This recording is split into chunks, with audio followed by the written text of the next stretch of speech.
Bom dia a todos. É com muita alegria que mais uma vez estamos reunidos no Grupo Espírita Recanto da Prece Eurípides Barçanufo, na cidade de Campo Grande, Mato Grosso do Sul, Brasil. Nesta manhã de dezembro de 2019, onde o espírito natalino fica mais evidente, eu costumo dizer para todo mundo sempre um Feliz Natal, né? Só que para mim Natal é de janeiro a dezembro, porque eu consigo observar o presente que eu recebo a cada manhã. Pelo menos para mim é um presente. Quando eu vejo que eu acordei, eu falo assim, bom, eu tenho mais um dia para mim ajustar o meu passado, angariar novos conhecimentos, tentar pôr em prática esses conhecimentos e tentar repassar alguma coisa daquilo que é possível. E hoje, com a tecnologia moderna que está aí, nós estamos, por exemplo, provavelmente nesse instante sendo assistido no Japão, na Alemanha, na Suíça, na Suécia, com certeza, a Geisa sempre está conosco lá em Estocolmo. Então, isso nos dá a alegria de poder saber que nós estamos num mundo maravilhoso que Deus nos permitiu viver e nos permite ajustar todo o nosso processo evolutivo nesta existência, como nunca foi possível das existências anteriores, porque hoje nós sabemos das vidas sucessivas e que não estamos aqui como almas descartáveis, mas como espíritos eternos. Então, o Álvaro Mordecai, ele é expositor judeu e espírita, fundamenta seus estudos no Velho Testamento e fala com fluência o hebraico, entre outras línguas. Obteve anos de preparo e estudo das leis e costumes judaicos em Israel, nas cidades de Jerusalém e Haifa ou Haifa. Expõe o conhecimento bíblico associando-se à sabedoria do povo judeu junto ao Evangelho de Jesus à luz da doutrina espírita. Seja bem-vindo, Álvaro. O tema da palestra será As Promessas do Cristo e o Verbo de Luz. Bom dia a todos.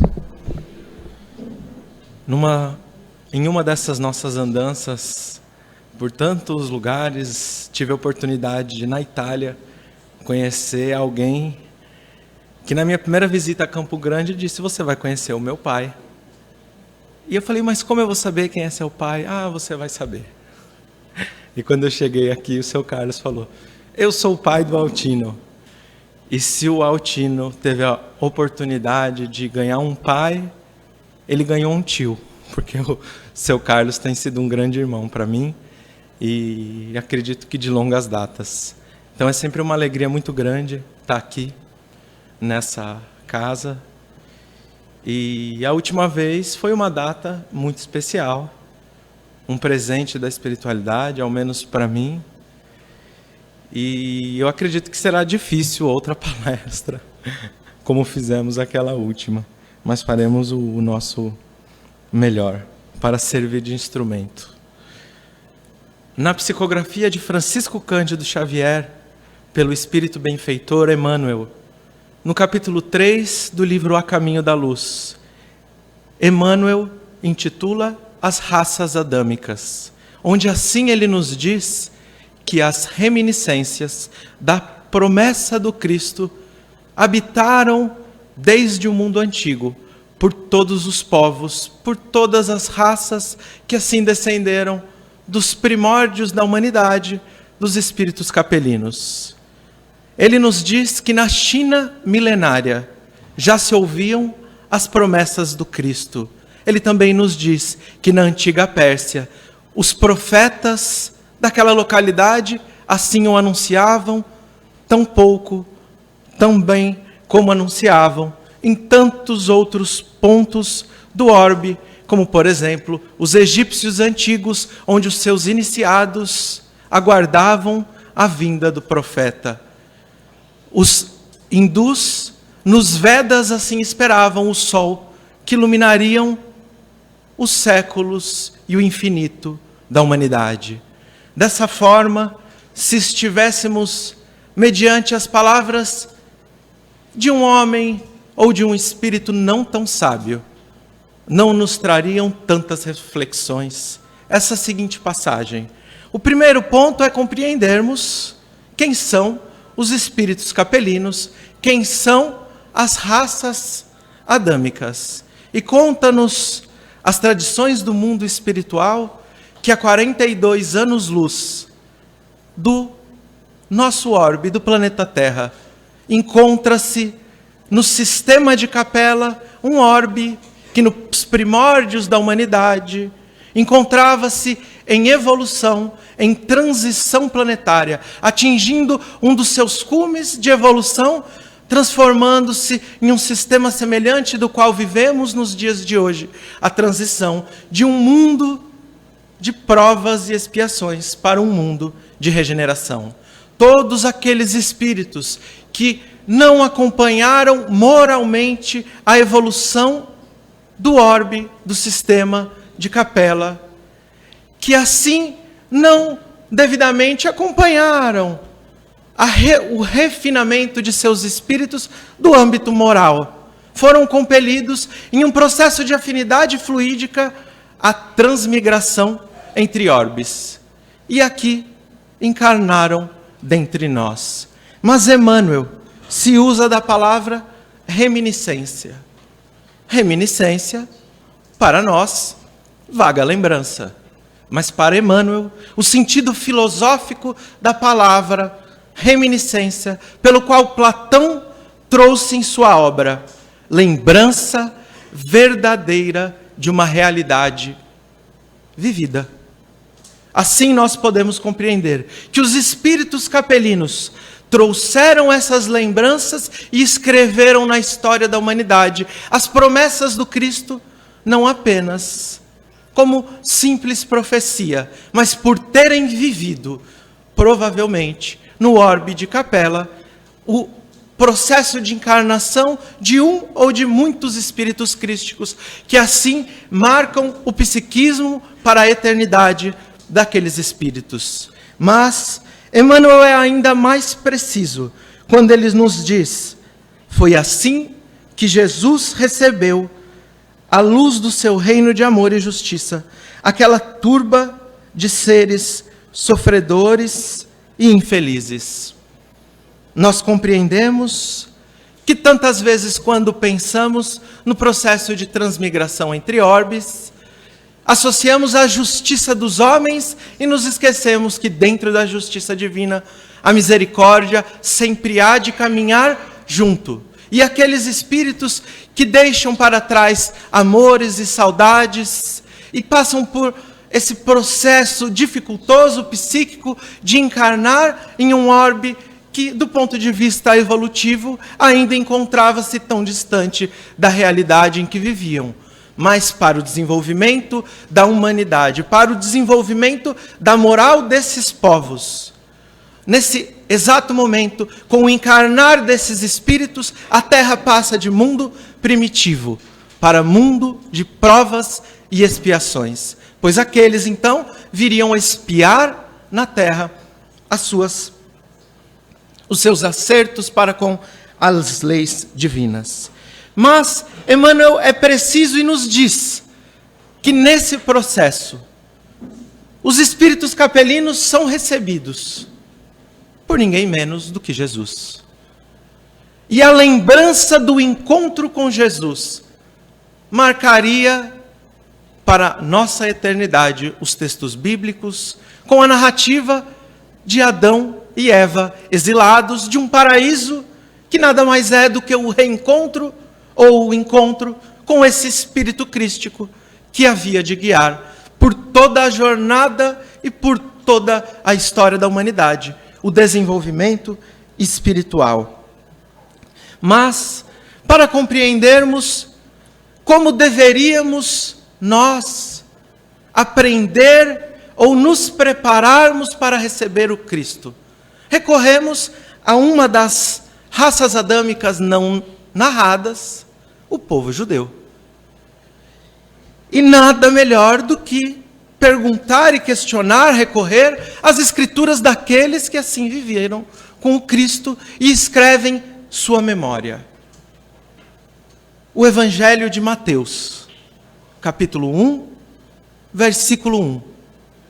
Mateus, Levi, um publicano, um cobrador de impostos, que nos trará a descrição das promessas do Cristo e de como se fez a vivência do Cristo nos nossos dias, como alguém que sentencia registros de contabilidade.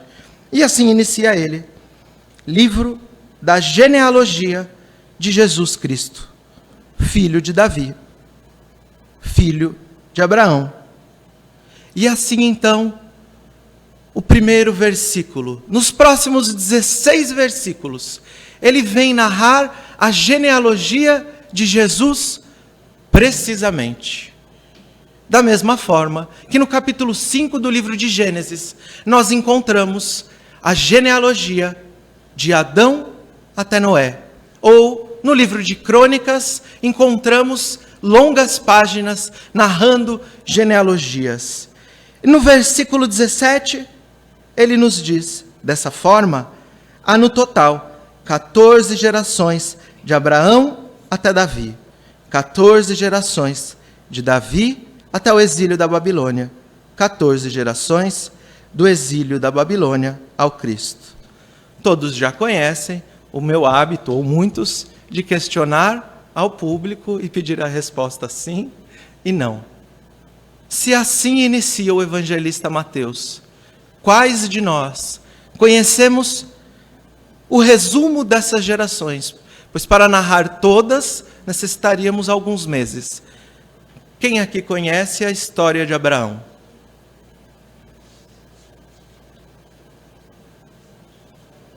Quem aqui conhece a história de Davi? Alguns assistiram a palestra essa semana, na terça-feira, no irmão Marcos, que foi sobre o rei Davi. Quantos de nós conhecemos a história do exílio da Babilônia?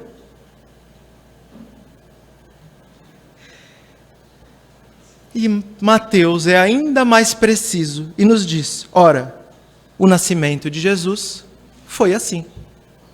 Se foi assim, como nos foi? Então, iniciamos essa jornada pela história de Abraão. Conta-nos que Abraão vivia na cidade de Ur, na Babilônia, na antiga Babilônia. Na cidade de Ur, o pai de Abraão possuía uma lojinha, como todos os judeus. Abraão, o primeiro de todos os judeus. Seu pai vendia ídolos, deuses feitos de barro, deuses com D minúsculo. E assim, em um dia, uma manhã, seu pai lhe disse que viajaria. Pede a ele, Abraão, cuide e ofereça me fugiu a palavra. Me fugiu. As oferendas aos deuses. E Abraão, compreendendo que aqueles não eram verdadeiros deuses, decide então quebrar os ídolos de seu pai. E nós já nos chocamos. Mas quebrar os ídolos do pai? Mas nós nos recordamos que aí se inicia a tradição das parábolas de encenação. Como Jesus irá assim efetivar na passagem dos vendilhões do templo, ou na passagem da figueira estéril, onde ocorre uma dramatização para que possa estar marcado efetivamente no psiquismo daqueles que vivem o momento de uma maneira mais intensa, no sentido de uma lição através de um teatro. E então ele quebra os ídolos de seu pai. Seu pai retorna de viagem e questiona: quem foi que quebrou os meus ídolos? Abraão havia colocado um pedaço de pau, alguns dizem um machado, algo desse tipo, em um pedestal onde habitava um daqueles deuses. E ele diz: este que aqui se encontra. Seu pai olha e diz, mas não é possível. Como um pedaço de pau pode ter quebrado toda a minha loja? E ele diz, se você não acredita que ele pode nem mesmo quebrar a sua loja, quem dirá criar céus e terra e todo o universo? Assim, Abraão desce para a terra de Israel. Conta-nos a história que um dia, saindo de sua tenda, ele ouve a voz de Deus. Farei de ti muitas nações. Olha as estrelas do céu. Veja se podes contá-las. Pegue os grãos de areia. Veja se podes contá-los. Assim será a sua descendência. E farei de ti bênção para todas as nações do mundo. Abraão, que ficou reconhecido na palavra em hebraico pela palavra Hesed, por ser um dos homens mais bondosos da história da humanidade.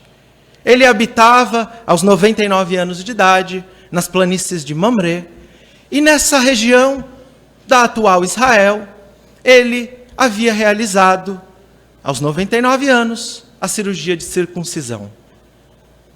E ele, debilitado, já pela idade, pela cirurgia, encontrava-se no sol mais quente do ano. E ele, sentado à porta de sua tenda, ele diz assim, Senhor meu Deus, que eu não possa passar esse dia, que eu não passe esse dia sem servir ao próximo. Sua tenda possuía portas para os 4 cantos do mundo, nos deixando uma clara lição, que não importa de onde você venha, não importa para onde você vai, não importa quais os caminhos que você tomou, mas a casa de Abraão estaria sempre de portas abertas, no sentido espiritual, para receber a todos que assim desejassem caminhar nas direções que estariam se formando em estado de germen, o primeiro dos hebreus, a primeira revelação. E como nos diz o espírito Mordecai, ou Mardoqueu, em português, na Revista Espírita de 1861, na primeira revelação, na lei de Moisés, que se inicia com Abraão, encontraríamos todos os germens que viriam a se desenvolver no cristianismo, ou que viriam ser completos no Evangelho do Cristo. Assim, quando ele olha, ele vê à sua frente 3 homens. Esses 3 homens são recebidos em sua casa, e ele diz à sua esposa, Sara, prepare com uma porção de farinha, os mais fina, pães, para que nós possamos recebê-los. Ele mata o seu bezerro mais tenro, o seu bezerro mais novo. E assim, ele lava os pés daqueles 3 homens. Lavando os pés daqueles 3 homens, que viria a saber ele futuramente, que eram 3 anjos. Esses 3 anjos, quando anunciam a Abraão que eles se direcionavam às cidades de Sodoma e Gomorra. E ele diz a Abraão, eu irei, a pedido de Deus, destruir as cidades de Sodoma e Gomorra. Pois a cidade de Sodoma e Gomorra está repleta de homens perversos. E a perversidade vem se alastrando pelo mundo pelo exemplo desses homens. Linguagem simbólica do Velho Testamento. Abraão lhe diz, mas se houverem 50 justos, como poderá Deus destruir uma cidade de perversos, se lá houverem 50 justos? Dessa forma, os anjos dizem, não há.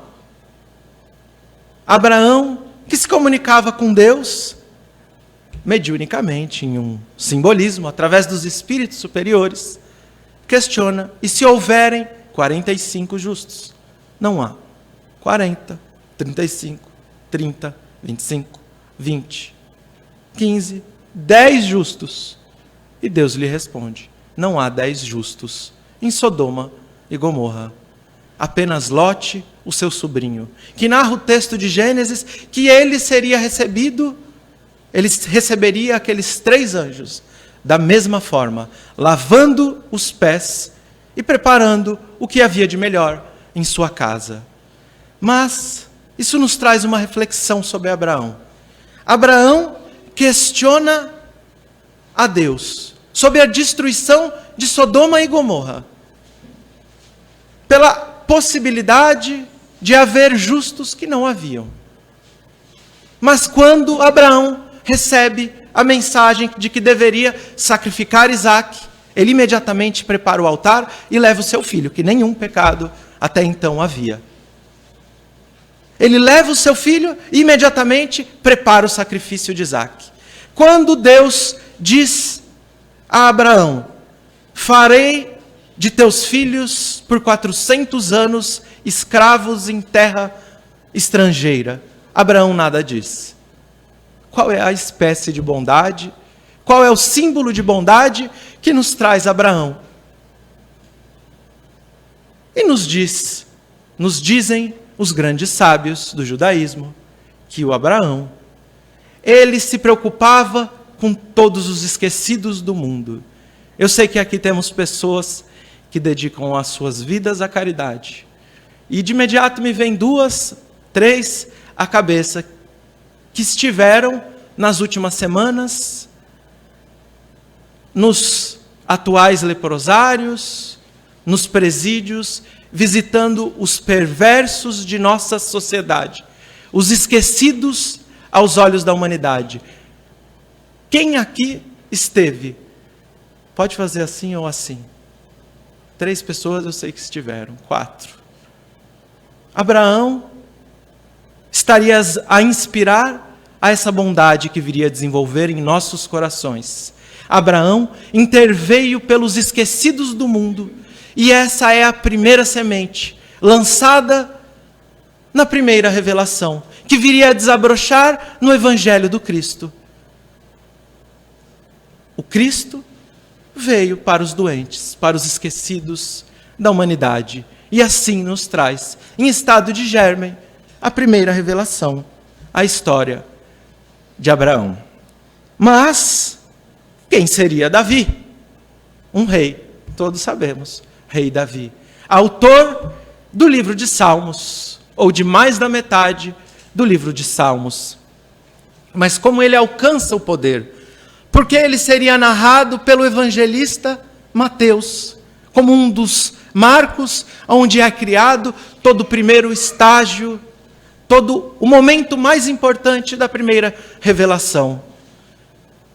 O evangelista Mateus narra Abraão e Davi. Moisés se encontra no meio dessa linha temporal. Por que ele se utilizaria de Davi? E conta-nos que o povo de Israel encontrava completamente afastado de Deus, do cumprimento das leis divinas. E por encontrar-se completamente afastado, eles desejavam obter um rei de carne e osso. Quando questionavam aos judeus, quem é seu rei? Nós, na antiguidade, muitos de nós, respondíamos, meu rei habita nos céus, o nosso líder é o profeta Samuel. O rei do povo de Israel não possuía uma forma antropomórfica. E assim afastados, eles elegem um homem, Saul, como o primeiro rei do povo de Israel. E como nós, ainda que nos encontramos completamente ou demasiadamente obstinados pela materialidade, o povo de Israel escolhe um rei que exteriormente simbolizava obter todas as qualidades, mas moralmente ele se torna um déspota e comete sucessivas transgressões, se torna um tirano para o povo de Israel. Assim é decretado por Deus que o profeta Samuel deveria buscar um novo rei na cidade de Belém, aonde viria a nascer o filho de Davi, Jesus. Ele desce até a casa de Ishai Jessé. Na cidade de Belém, chegando na casa de Jessé, se depara com seus filhos guerreiros que guerreavam contra os filisteus. Homens que tinham as formas exteriores bonitas, guerreiros. Homens com conhecimento da Torá, homens com conhecimento das leis divinas. Mas em seus interiores encontravam-se vazios. Deus ou os espíritos superiores dizem a Samuel: não se enamore pela exterioridade. E ele, olhando os filhos, vê que nenhum dos filhos de Jessé poderia ser o rei de Israel e questiona: são esses todos os seus filhos? E ele diz: não, eu tenho o menor deles que se encontra no pasto, nesse momento, pastoreando as minhas ovelhas, pois eu não me sento até que chegue Davi. Quando Davi entra na sua casa, ele então é ungido pelo profeta Samuel, e é dito em seus ouvidos: você será o novo rei de Israel. Ele, assim como todos nós, quando assumimos um cargo de poder, ou pelo menos recebemos a notícia, nem ainda talvez tenhamos assumido, retorna para os campos, para o cumprimento do seu dever, distante dos olhos do mundo, e pastoreia as ovelhas de seu pai. Saul, que sabia que o seu reinado estava ao fim, estava triste, necessitava de alguém para consolar o seu coração.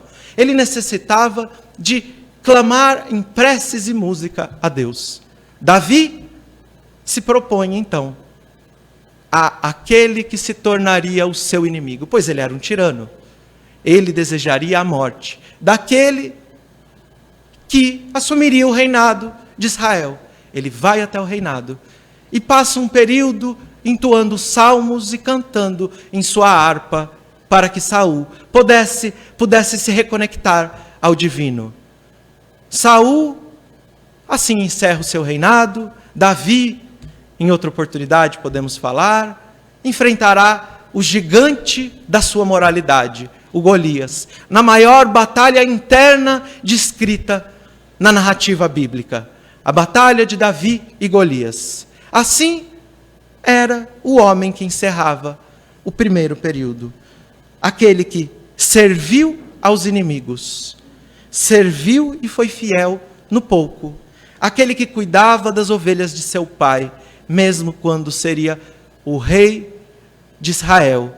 Assim encerra-se o primeiro estágio, o estágio de germen do que viria a ser a primeira revelação. Muito cansativo? História pura? Sim? Não? De Davi até o exílio da Babilônia, o segundo período narrado por Mateus. Davi, nós compreendemos, mas o que ocorre nesse período? Davi obtém um filho, Salomão. Salomão se perde no poder e nas mulheres. Conta-nos o livro de Samuel que ele possuía milhares de cavalos, centenas de concubinas. Elevou os impostos de Israel e fez com que o povo se dividisse. Ele taxou de maneira tão forte o povo de Israel que o povo se revolta contra o próprio reinado que havia sido escolhido por eles. Dessa forma, conta-nos que Salomão construiu o primeiro templo de Jerusalém, aquele aonde, depois de destruído e reconstruído, viria Jesus a rezar dentro dele, como nos narra o Evangelho. Mesmo quando o profeta Natã disse a seu pai: Deus não habita em paredes de pedras, Deus habita corações. Não construa um templo, mas Salomão, o filho de Davi, constrói, no simbolismo de que o povo judeu, se antigamente já se encontrava afastado do cumprimento das leis divinas, nesse momento encontrava-se completamente afastado. Completamente afastado. Quando morre rei Salomão, o povo de Israel se divide em reinado do norte, reinado do sul, assim formando a região da Samaria, narrada por Jesus, como na parábola do bom samaritano, a passagem da mulher samaritana, que não compreendemos, senão entendemos o conceito histórico e cultural que se fez com um povo, o mesmo povo que se divide, e ao norte é dominado pelos assírios, ao sul seria dominado então pelo rei Nabucodonosor. Nabucodonosor, o imperador da Babilônia, que segundo Divaldo Pereira Franco, em um vídeo público que se encontra na FEB TV, ou as próprias narrativas de Chico, esteve encarnado em nossos dias como Camilo Chaves, o senador por Minas Gerais e presidente da União Espírita Mineira. Ele que é o mentor espiritual atualmente de Raul Teixeira. Ele foi o rei da Babilônia que destrói o primeiro templo e leva por 70 anos o povo judeu como escravos na Babilônia. Demoraria 70 anos até que Ciro o Grande, o imperador da Pérsia, ele viria, destruiria o reinado de Nabucodonosor e o povo judeu. Reconstruiria o segundo templo, mas não demoraria muito. Após o jugo dos persas, o povo judeu viveria o jugo de Alexandre o Grande, o rei da Macedônia, com suas obras, com suas tropas gregas. Ele invadiria Israel e o povo judeu viveria o período helenístico sob o jugo até os dias, ou melhor, até o ano 83 a.C., quando o imperador romano, César, iria, então, colocar o seu jugo sobre o povo judeu. Isso nos traz a compreensão do motivo pelo qual o grande rabino Rambam, que viveu no século XII, na Península Ibérica, nascendo em Córdoba, foi filósofo e médico. Ele viveu no Marrocos, em Alexandria, em Israel. Foi o maior de todos os filósofos, talvez, do povo judeu. E ele nos resume toda a história do povo judeu como 13 princípios da fé judaica. E um dos 13 princípios é aguardar pela vinda do Messias por todos os dias de nossa vida. Nós sabemos que o povo judeu ainda não reconhece Jesus como Messias, mas muitos de nós reconhecemos, mas tiramos a lição das palavras de Rambam, Rav Moshe ben Maimon, de que nós reconhecemos, mas talvez muitos de nós não recebemos o Messias em nossos corações. Dessa forma, Emmanuel iria nos resumir toda essa história no mesmo capítulo 3, com a seguinte frase: a sombra do trono de Jessé, o Filho de Deus, seria o verbo de luz e o amor do princípio, cuja genealogia se confundem na poeira dos sóis que rolam o infinito. O Filho de Deus da casa de Jessé seria o verbo de luz. E qual é a referência? Trazida por Emmanuel, por verbo de luz. Recorremos ao primeiro capítulo, primeiro versículo do Evangelho de João. João, o evangelista, inicia o seu evangelho. No princípio era o verbo, e o verbo estava junto de Deus. E o verbo era Deus. E ele estava no princípio junto de Deus. Todas as coisas foram feitas por meio dele, e sem ele, nada que se encontraria feito se faria. Nele havia vida, e a vida era a luz dos homens, e a luz brilha na treva, e a treva não se reteve. Assim, se nós compreendemos pela maneira cansativa de um contador, agora nós vemos o que nós devemos esperar do Cristo, pela visão do mais espiritualizado de todos os apóstolos, João, o evangelista. No princípio, que princípio? Qual é a referência do princípio? A última palestra minha nessa casa foi o livro de Gênesis, Bereshit, no princípio. No princípio era o verbo, e o verbo estava junto de Deus. No princípio, criou Deus céus e terra. Mas Deus não possui mãos. Deus não possui boca. Mas o livro de Gênesis, ele é insistente. E Deus disse, seja luz. E Deus disse, separem-se as águas de cima das águas de baixo. E Deus disse, durante 9 vezes, Deus disse, mas Deus não fala. Qual é a referência que nós nos utilizamos? Bereshit bara Elohim. No princípio, criou, esculpiu do hálito divino, bara, que é encontrado apenas uma vez em todo o Velho Testamento. O verbo de criar-se, utilizado uma única vez, em toda a narrativa do Velho Testamento. Elohim, deuses. Jesus disse, vós sois deuses. Atem, Elohim. Deuses no plural, com D minúsculo. Mas qual é o sentido de se dizer deuses, se nós começamos toda a palestra dizendo que Abraão foi o primeiro dos monoteístas da humanidade? Qual é o sentido? E o mesmo Rabino, que nos diz que nós devemos aguardar pela vinda do Messias por todos os dias de nossa vida.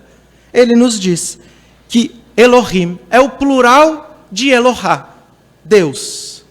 Mas o plural no sentido de que seriam esses os arcanjos, ou os espíritos mais evoluídos da humanidade. Os devas do hinduísmo. Aqueles que os iniciados do Egito Antigo esperavam.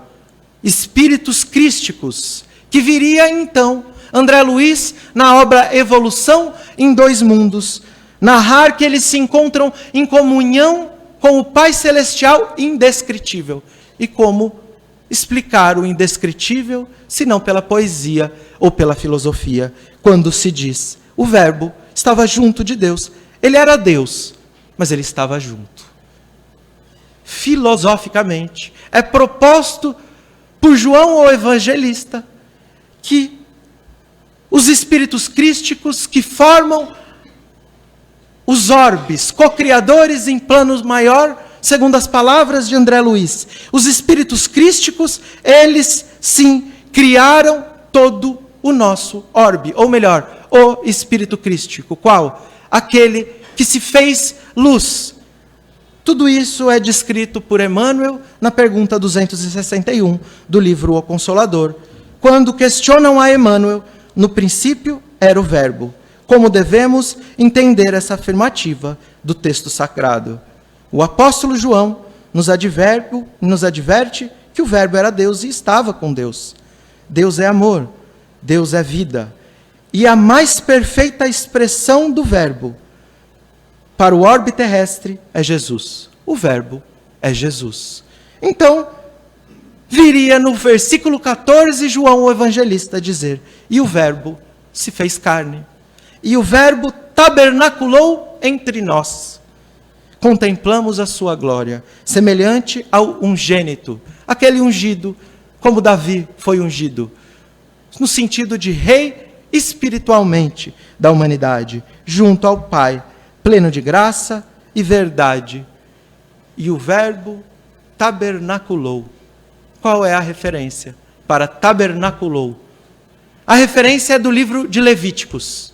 Quando o povo judeu sai do Egito e parte para o deserto, é ordenado por Moisés que fosse construído o tabernáculo. E lá se unem os 70 anciões, os 70 justos que sustentavam a moralidade do povo de Israel. E diz-nos que a presença divina jamais saiu do tabernáculo. Nesse sentido, nos diz João que a presença divina jamais saiu do Cristo, pois na forma de carne, por sermos imperfeitos, tantas vezes o descompreendemos. Mas muita história, muitas conexões espirituais, muitas ligações entre tantos diferentes textos bíblicos, de tantas eras diferentes, mas o que isso nos traz aos nossos dias? Essa resposta buscamos na psicografia de Chico Xavier, pelo espírito Humberto de Campos, onde nos narra que o apóstolo Filipe, ele compreendia que Jesus era o embaixador dos céus, como tantos de nós, ou todos nós, pelo menos os encarnados aqui presentes. E que ele sim era o Messias, e que ele sim era o filho de Davi, e que ele sim era o verbo de luz.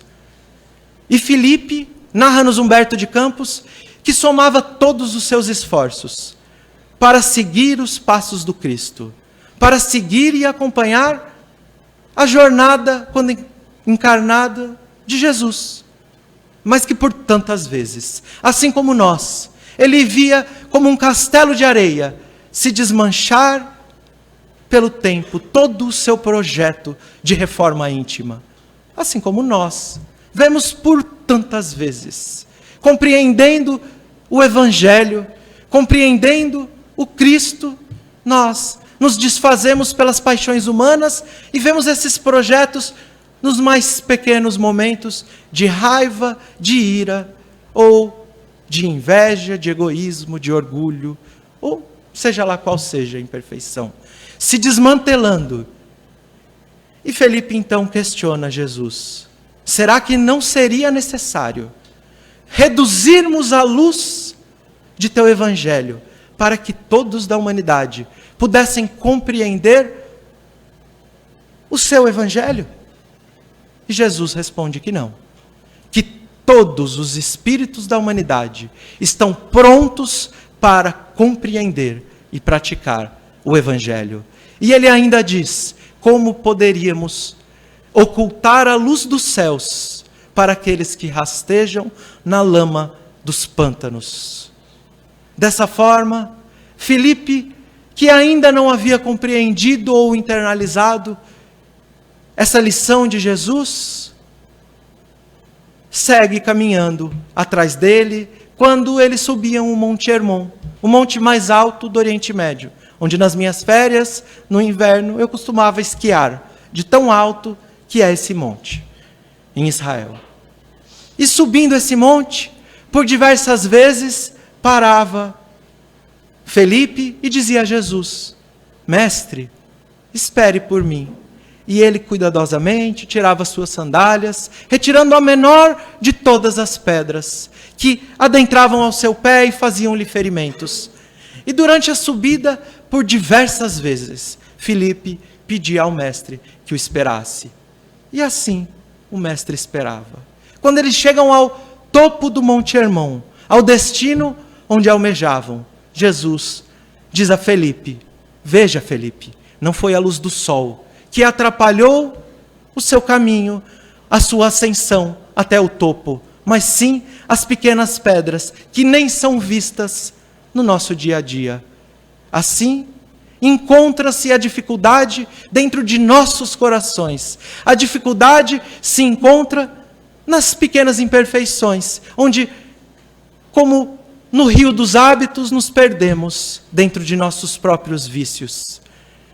Jesus caminhava muito depois, junto a João o Evangelista, e eles se aproximavam da cidade de Jericó. E na cidade de Jericó, quase na entrada, naquele clima extremamente desértico, eles se deparam com um homem que, em meio ao deserto, cavava. João, segundo nos diz, no livro Boa Nova, na psicografia de Humberto de Campos, questiona o homem o que fazia ele. E ele diz: em meio ao deserto, eu cavo para que eu possa encontrar água fresca, nos deixando a clara lição de que quando nos encontramos perdidos nos nossos planos de reforma íntima, quando nos encontramos no deserto do abandono da culpa, no deserto do abandono, nosso abandono à moralidade e ao Evangelho do Cristo, o caminho o qual devemos seguir é o trabalho, é através do suor nos colocarmos na ação edificadora do Evangelho, o amor em ação, a caridade. E eu me lembro agora da história de um amigo de todos nós, o Wagner, aqui de Campo Grande, da Fraternidade Sem Fronteiras, fundador, idealizador, no plano material desse projeto. E certa feita eu questionei ele e disse: Wagner, como é que você consegue lidar com tantas centenas ou milhares de pessoas, com tantas ideias diferentes, com tantas pessoas que te cultuam como um ídolo algumas vezes, com todas as homenagens que você recebe. Como você consegue equilibrar durante a sua jornada essas dificuldades? E ele, daquele jeito simples e humilde, aquele espírito que já alcançou a simplicidade, no sentido mais sublime, me respondeu: Álvaro, eu tive um sonho uma vez, e eu me encontrava em um ambiente, e olhava um homem assim, bem distante, e ele fazia um banquete. E esse homem tinha muitas pessoas ao seu redor, todos adoravam a ele, e ele olhava para mim, e aquele seu olhar hipnotizava, e eu pensei: meu Deus, eu não aguento esse olhar. Todos queriam estar próximo ao homem. E naquele momento ele teve vontade, e viu que a vontade era mais forte que ele. E ele pede a Deus: Senhor, me ajude. E ele ouve uma voz em sua consciência: vire de costas. Quando ele vira de costas, ele se depara com uma favela. E então ele entende que através do trabalho, por todas as dificuldades, por todas as vezes que nós caímos ou recebemos as tentações de nossas próprias dificuldades de edificar o reino de Deus em nossos corações, nós apenas encontramos forças quando sim, nos voltamos aos exemplos do Mestre Jesus, que recebemos durante milênios, os preparos para que pudéssemos entendê-lo mais a fundo. Colocar o amor em forma de caridade. Muita paz a todos e um bom dia.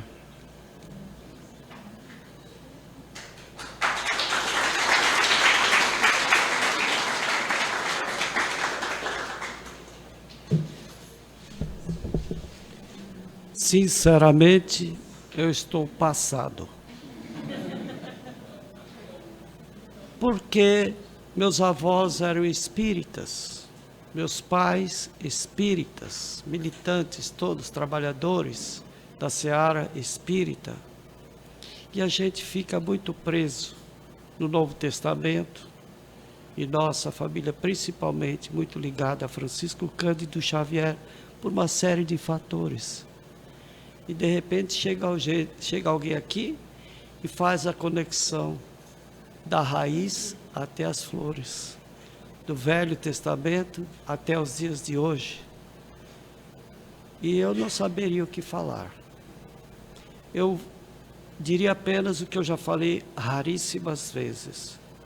Nós tivemos uma aula magna, uma aula em que cabe a cada um de nós observar a sua posição diante de si próprio, diante da vida, diante da coletividade, diante dos ensinamentos que nos têm sido proporcionados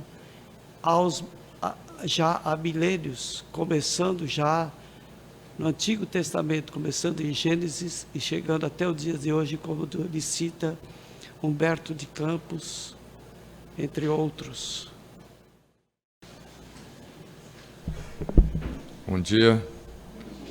Bom, mais uma vez, Álvaro, muito obrigado por essa viagem na história, desde o início da era cristã, para a gente fazer uma reflexão da trajetória de Jesus, nesse mês em que nós nos concentramos no Natal, na confraternização da vinda desse ser iluminado, que é citado no Livro dos Espíritos como o espírito mais evoluído que veio à Terra, para nos impulsionar pela simplicidade, pela humildade, a seguirmos adiante, vivenciando os seus exemplos na prática, para através desses exemplos a gente cativar e impulsionar a divulgação do seu ensinamento.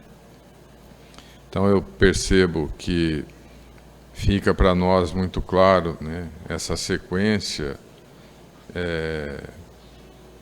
desde o início que está registrado no Velho Testamento, mas também me impulsiona a cada um de nós fazermos a nossa reflexão sobre a nossa viagem no tempo também. Como foi a nossa trajetória ao longo do tempo, para hoje estarmos aqui com a oportunidade, com a facilidade de podermos ouvir uma palestra como essa, pelo acesso fácil que temos a uma casa de oração, ao entendimento da mediunidade, da interação entre o plano encarnado e o plano espiritual, que sempre existiu. Como o Álvaro narrou, né, Abraão conversava com alguém no plano espiritual e ele confiava plenamente a ponto de levar seu filho para o sacrifício. E na hora derradeira não aconteceu. Davi enfrentou Golias, tendo grandes possibilidades de não obter êxito, e obteve êxito. São histórias que ficam marcadas para a gente ver a importância da fé, da coragem, da determinação em levarmos adiante essa mensagem. A citação do Wagner Moura de que se a gente quer chegar a Jesus, nós devemos atender os mais pequeninos que estão na terra, porque ali está Jesus, nosso Mestre. Então que a gente faça uma boa reflexão sobre essa brilhante apresentação do nosso irmão e navegue para dentro de nós também, da nossa história.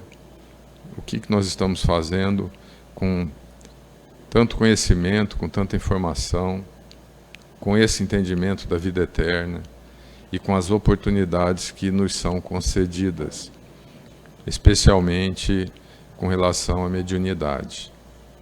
Como nós estamos empregando a nossa mediunidade e colocando em prática tudo que já aprendemos.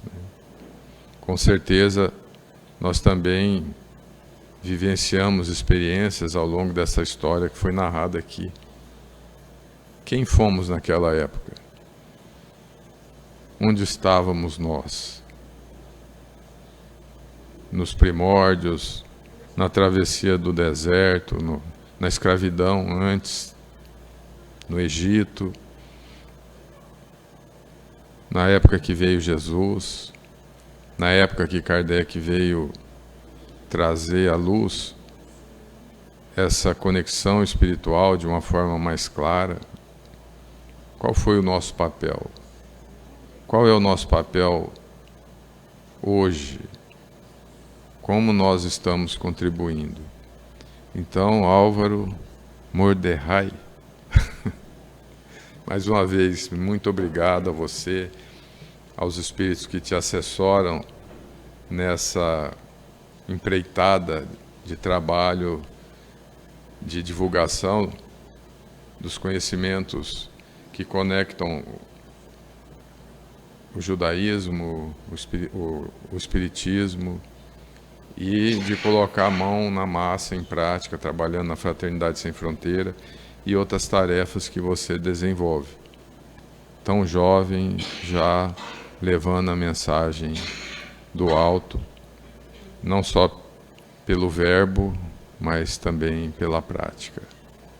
Deus te abençoe, Deus abençoe a todos nós, e que nesse fim de ano, momento de reflexões, nesse Natal, a gente se coloque à disposição do alto para servir, para contribuir com o bem da humanidade, para levar àqueles que mais precisam, não só um apoio material, mas principalmente um estímulo de fé e de esperança, porque é isso que impulsiona a humanidade em direção a Jesus. Deus abençoe. Então, com esse espírito de sorriso e de alegria, vamos envolver o Chico, né? Agradecendo a presença dele entre nós, esse espírito tão lindo, tão nobre, que foi, sem dúvida, um segundo momento da doutrina, transformando os conceitos mais difíceis em mais fáceis, possibilitando o nosso entendimento. Chico, receba o nosso abraço, o nosso carinho e a nossa gratidão eterna por seu trabalho, pela sua doação, pelos seus tantos anos de solidão, sempre pensando nos outros e nunca em você. Te agradecemos e permita-nos que possamos desenvolver um pouco desta sabedoria. Não apenas termos o conhecimento, mas vivenciarmos. Jesus amigo, te agradecemos pela oportunidade de estarmos aqui neste dia, de encontrarmos nossos amigos. Permita, Senhor, que cada dia sejamos melhores. Em teu nome, encerramos a nossa reunião da manhã. Que assim seja.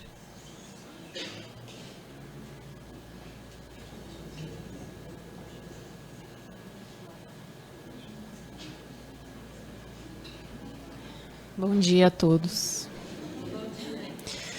Contar histórias, contar a história, conhecer o princípio, descortinar o passado, compreender o sentido das coisas.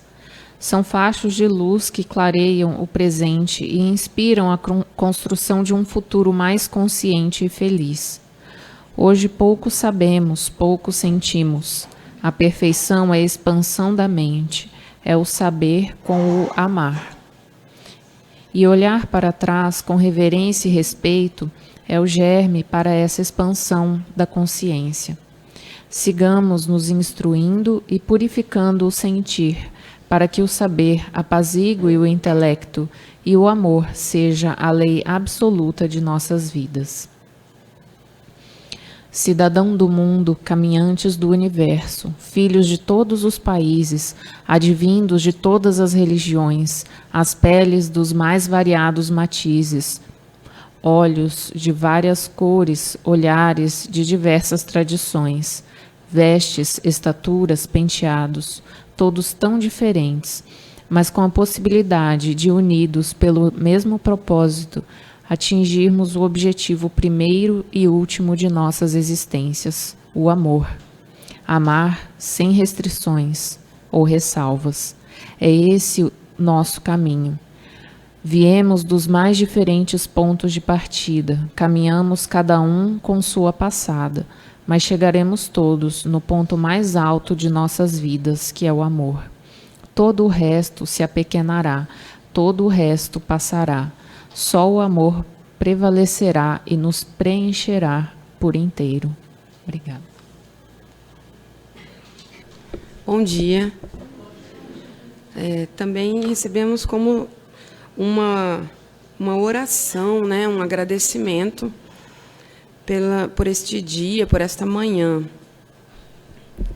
Obrigado, Senhor, pelo pão e a natureza, e os animais, quanta beleza, os pássaros que saúdam o novo dia. Obrigado, Senhor, pelas bênçãos de luz que há muito nos conduz no caminho redentor. Tal qual flores perfumadas, tuas bênçãos se espalham, quase sempre despercebidas, em profusão de cores e aromas, ofertando o bem e o conforto, Senhor, que eu sinta. Tua doce presença, amor e emoção, que eu te reconheça no meu irmão, que comigo caminha ou se achega simplesmente, que eu tente reconhecê-lo, Senhor. E assim todo dia, Senhor, que eu veja tua amorosa mão.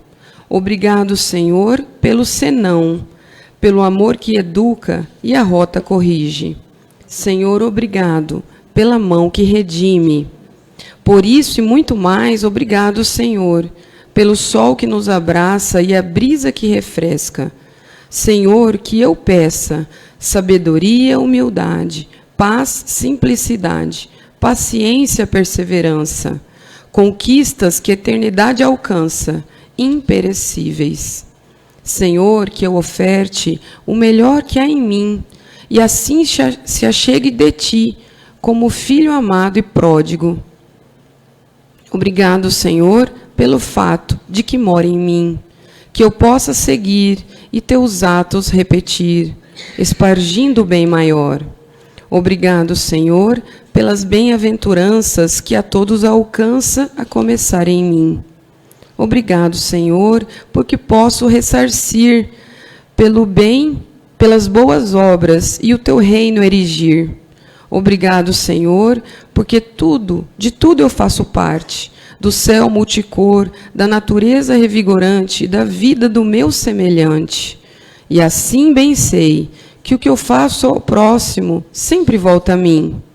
Obrigado, Senhor, por bênçãos sem fim, noites estreladas, sementes germinadas, a sinfonia eterna do amor que espera.